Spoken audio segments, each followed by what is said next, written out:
এই চট্টগ্রামের সন্তান হাবিলদার রজমালির নাম কেউ বলে না, ইতিহাস থেকে নাই করে দিয়েছে। আপনারা তার নাম শুনেছেন?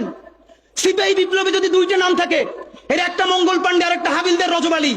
ইতিহাস পড়িও না, নতুন করে তৈরিও করি না, পাবলিকেশনও বানাই না, শুধু রাস্তা কাঁপাই দিলে হবে না ভাই। হাবিলদার রজমালি এই ব্রিটিশদের বিরুদ্ধে পার্বত্য অঞ্চলে যুদ্ধ করতে করতে পার্বত্য চট্টগ্রামের ঘোড়া নিয়ে ঢুকে গেছে। একটা সময় সঙ্গীহারা হয়ে গেছে, ব্রিটিশদের কাছে জীবন দিবে না, এই জন্য তিনি চিরতরে পার্বত্য চট্টগ্রামের ভিতরে ঢুকে গেছে। আর ব্যাক করেন নাই, তিনি মনে করেছেন যুদ্ধ করতে করতে প্রয়োজনে হারাইয়া যাব, তবুও আমার স্বাধীন জীবন ব্রিটিশ বেনিয়াদের কাছে হত্যা হইতে দিব না। সেই হাবিলদার রজমালির সন্তান এই বীর চট্টলা। আমাদের ইতিহাস তো আমরা জানি না। দেখেন, সেই বিপ্লব যখন হারিয়ে গেল, আপনারা জানেন কিনা, ইতিহাস বলে বাংলাদেশে বড় বড় গাছে এমন কোন ডাল ছিল না গ্র্যান্ড ট্রাঙ্ক রোডে, যেই গাছের ডালে ডালে সিপাহী বিপ্লবের যেই সব সৈনিক এই বিদ্রোহে অংশ নিয়েছিল তাদেরকে ঝুলিয়ে ফাঁসি দেওয়া হয়েছে। তাদের বাবাকে, তাদের সন্তানদেরকে জগন্নাথ বিশ্ববিদ্যালয়ের সামনে বাহাদুর শাহ পার্ক গিয়ে দেখবেন, এখনো তাদের নাম লেখা আছে। আগে ছিল ভিক্টোরিয়া পার্ক, পরে আমাদের বাহাদুর শাহের নামে করা হয়েছে। গিয়ে দেখবেন প্রকাশ্য দিবালোকে গাছের সাথে ঝুলিয়ে আমাদের বিপ্লবীদেরকে ফাঁসি দেওয়া হয়েছে। শুধু তাই না, 5 দিন 7 দিন ধরে সেই লাশ ঝুলিয়ে রাখা হয়েছে, যাতে মানুষ দেখে শিক্ষা পায় আর কেউ কোনোদিন ব্রিটিশদের বিরুদ্ধে বিপ্লব বা বিদ্রোহ করতে না পারে। দেখেন, বিপ্লব জিতে যাওয়ার আগে আমরা যখন সামান্য ভুলে পরাজয় হয়েছে, আমাদের লাশ গাছে গাছে ঝুলেছে। এরপর মুক্তি আসতে আরো 100 বছর লেগেছে। 1857 সালে মুক্তি আসতে পারতো। আপনারা নিশ্চয়ই জানেন 1757 সালের পরে 1857 সালে এই 100 বছরেও ব্রিটিশরা আমাদেরকে যেই ক্ষতি করতে পারে নাই, 1857 সালে মহাবিদ্রোহে আমাদের পরাজয়ের পর তার 1000 গুণ ক্ষতি তারপরে তারা করেছে। আমাদের সমস্ত সম্পদ ধ্বংস করে দিয়েছে। যারা জমিদার ছিল সেই মুসলমানরা তাদেরকে কৃষক বানিয়ে দিয়েছে। শুধু কৃষক না, ভূমিহীন কৃষক বানিয়ে দিয়েছে। ভাইরা আমার, এই জুলাই যদি এটাকে বিপ্লবে পরিণত করতে না পারি, চূড়ান্ত যোগ্যতা অর্জন করে যদি এটাকে চূড়ান্ত পিকে জিতে না পারি, সামনে বাংলাদেশে আমাদের জন্য ভয়াবহ সে আরেকটা সিপাহী বিপ্লবের করুণ প্রতি অপেক্ষা করছে। আপনারা অনেকে ভাবতেছেন এইটাও কি সম্ভব? জামাতের ভাইয়েরা অনেকে বুঝে না, বলে কি করে সম্ভব? মনে করাই দেই, শহীদ নিজামী মুজাহিদ সাহেবেরা মন্ত্রী হিসাবে সর্বশেষ যখন সম্ভবত 2006 বা 2007 মন্ত্রী ছিলেন, বলেন তো তার কয় বছর পর তাদেরকে ফাঁসি দেওয়া হইল? 10 বছরও লাগে নাই। রানিং ফুল মন্ত্রী ছিল, লক্ষ লক্ষ মানুষ তাদের সাথে ছিল, তাদের মন্ত্রণালয়ে একটা পয়সার দুর্নীতি বের করতে পারে নাই।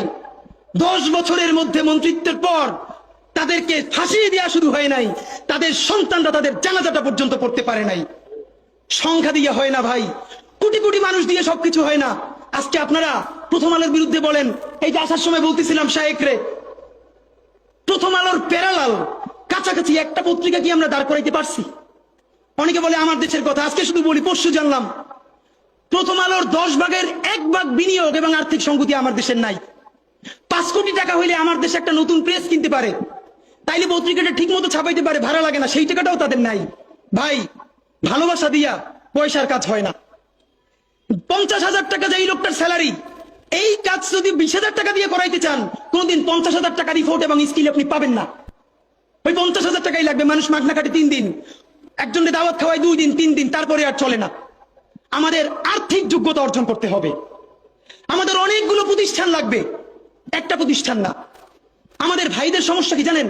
সে আজকে যদি হাটহাজারী মাদ্রাসা দিয়ে কেউ একটা পত্রিকা বার করে, সেই পত্রিকাটা সে জাতীয় মূলধারা বানাবে না, দেবে দৈনিক হাটহাজারী। সে বানাবে মানে কোনো না কোনো ঘুরে ফিরা তার চিন্তায়, মননে, মগজে প্রথমে হয়তো হাটহাজারী, সর্বোচ্চ বড় হইলে হেফাজত, এরপরে সর্বোচ্চ বড় হইলে বাংলাদেশের শুধু মুসলমান। ভাইরা, এই মুসলমানের বাইরের যে জনগোষ্ঠী, সেইটা কি আপনার না? আপনি ভাবেন এই দেশের আপনি প্রধানমন্ত্রী, তারপরে ভাবেন আপনার জনগোষ্ঠী কারা, আপনি সেরকম চিন্তা করেন। সুতরাং আমি কথায় অনেক ভুলভ্রান্তি বলতে পারি, কিন্তু বিশ্বাস করেন আমার কলিজে চিল্লেও আপনারা শুধু যেটা পাবেন সেটা হইল আমি চক্ষু বন্ধ করে দেখতে পাই।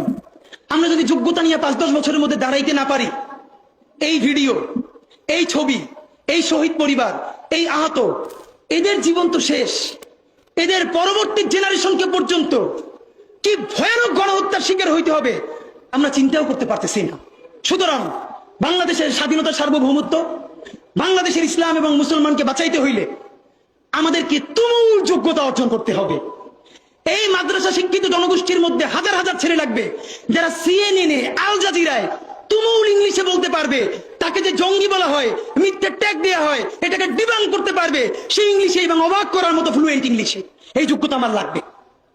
আমাদের ভাইয়েরা কিতাবি আরবি এবং অন্য আরবি ভিন্ন জিনিস, তাকে দুর্দান্ত আরবি বলতে পারতে হবে।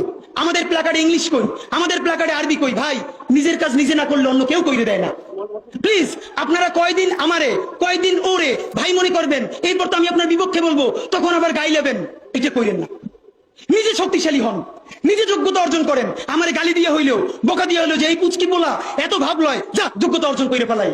তবে কি জানেন, মিছিল দিয়া জান দেওয়া এটা একদিনের কাজ, 3 দিন 5 দিন 1 মাসের কাজ। যোগ্যতা তো আর 1 বছরে অর্জন হয় না। এটা বিরাট একটা জিহাদ। আপনারা বলেন না জিহাদ চাই, চলেন জিহাদ চাই শুরু করি। সেই জিহাদটা হইল একজনের সব করার দরকার নাই। এই দেশে আমাদের অনেক মাশাআল্লাহ আলেম হইছে, আলেমদের মধ্য থেকে এখন আইটি উদ্যোক্তা লাগবে, বুলধেরান মিডিয়া লাগবে।